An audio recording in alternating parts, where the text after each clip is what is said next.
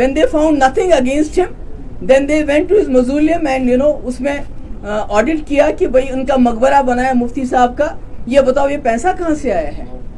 So I think BJP needs to learn a lesson from Pakistani government. They are awarding, rewarding, honoring those people who they think have been pleading their case in J&K. Contrary to that, BJP is dishonoring, disrespecting the very same people, the very same Sheikh Sahab who was in the forefront of accession of Jammu and Kashmir to the rest of the country. Mufti Sahab who fought for the idea of India throughout his life.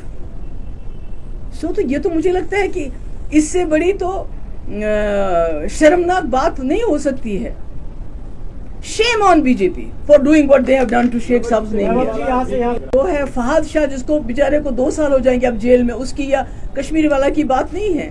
ये जितने भी press के people हैं, जितने भी यहाँ हमारे outlets हैं प्रेस के, उनके एडवर्टीजमेंट्स बंद है, उनको मकानों से बाहर निकाला जा रहा है. यहाँ सिर्फ एक जो मीडिया एडवाइजर है गवर्नर साहब का, who is a private person, उसकी क्या अथॉरिटी है? सारा वो जो किसको ऐड देना है, किसको नहीं देना है, अखबार में किसकी खबर छपनी चाहिए, किसकी खबर नहीं छपनी चाहिए, या तो वो करता है या तो वो था जो ग्रेटर कश्मीर में इनका बंदा था जिसके खिलाफ 25 FIR है. तो ये तो बड़ी बड़ी कॉन्स्टिट्यूशन की बात कर रहे हैं कि हम जी कॉन्स्टिट्यूशन के मुताबिक चलते हैं. इन्होंने तो कॉन्स्टिट्यूशन का बेड़ा कर रखा है. यहाँ तो कोई कानून नहीं चलता है. यहाँ जितने भी अखबार वाले हैं जो सच्ची बात कहना चाहते हैं, उनके एडवर्टीजमेंट्स बंद है, उनको मकानों से खदेड़ा जा रहा है. और कुछ चंद अखबार हैं जो इनकी तूती बोलते हैं, जो इनका बात चलाते हैं, उनको एडवर्टीजमेंट देते हैं, उनको मकान दिए, उनको बंगलो दिए हैं. और सारे फैसले यहाँ जो LG साहब का कोई मीडिया एडवाइजर है वो ही सारे फैसले करता है. तो ये कैसे चलेगा? This is not done.